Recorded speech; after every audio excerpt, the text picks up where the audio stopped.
Alors le thème de cette conférence, c'est Ziguinchor, l'émergence d'une métropole sous-régionale. Quel levier pour le développement intégré et durable?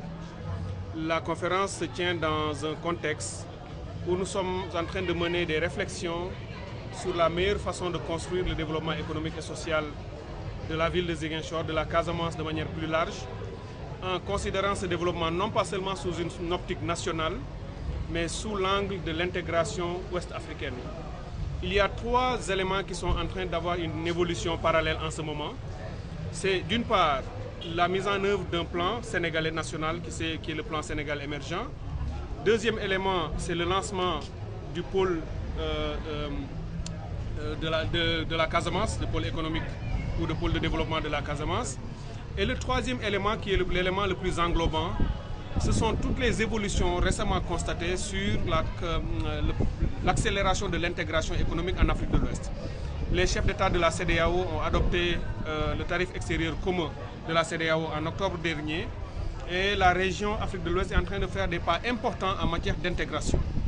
Pour cette raison, nous avons voulu revoir le paradigme de développement de la Casamance parce que la Casamance a souvent été conçue comme une périphérie d'un centre qui serait Dakar.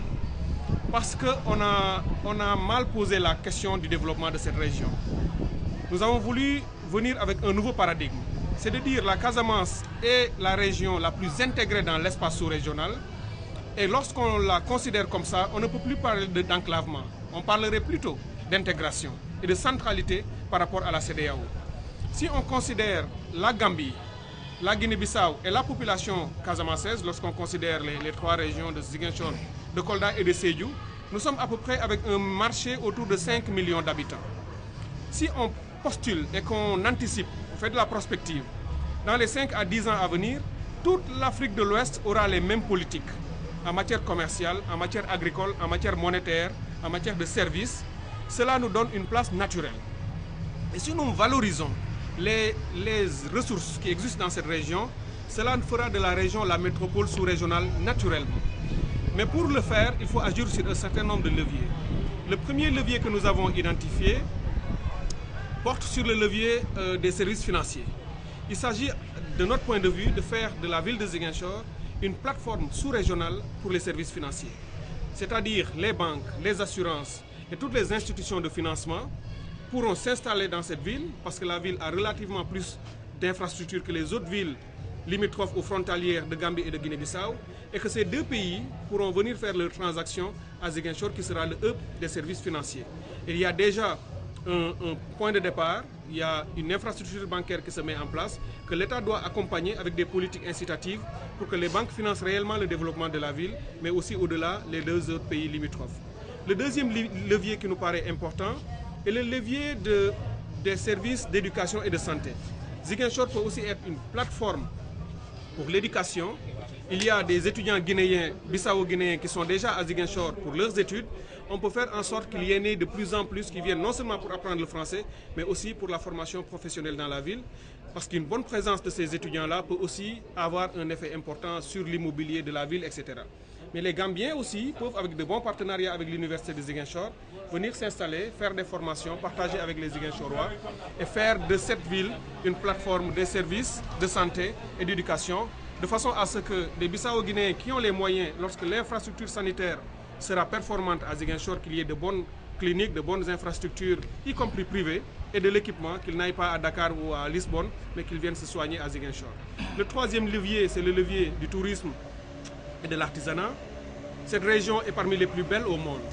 On peut faire de cette région ce que Bali est en Indonésie ou Cancun est au Mexique, avec des millions de touristes par an qui peuvent s'appuyer sur l'artisanat, sur la socioculture de la région, en utilisant aussi la Gambie et la Guinée-Bissau. On peut avoir une sous-région qui va accueillir des millions de touristes par an lorsqu'on mettra en place les infrastructures appropriées. Et le dernier levier qui nous a paru important, c'est la transformation agroalimentaire. C'est aussi l'une des forces de cette région. Nous savons tous que si on prend ne serait-ce qu'une spéculation qui est la noix d'anacarde, c'est en train de devenir partout dans le monde une sorte d'or vert. C'est comme de l'or. J'ai été récemment au Vietnam et je me suis rendu compte qu'une seule usine que j'ai visitée transformait à peu près 25 000 tonnes d'anacarde par an.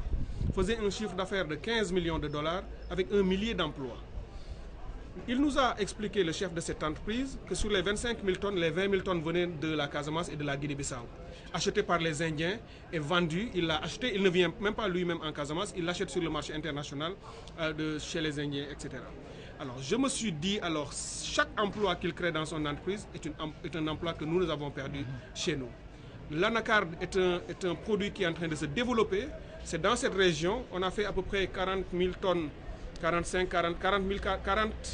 à 45 000 tonnes entre 2011 et 2012 pour un chiffre d'affaires à peu près de 20 milliards. Pour l'essentiel, très peu de cet argent est resté dans la maison, dans la région. C'est reparti avec les Indiens qui viennent acheter nos matières premières.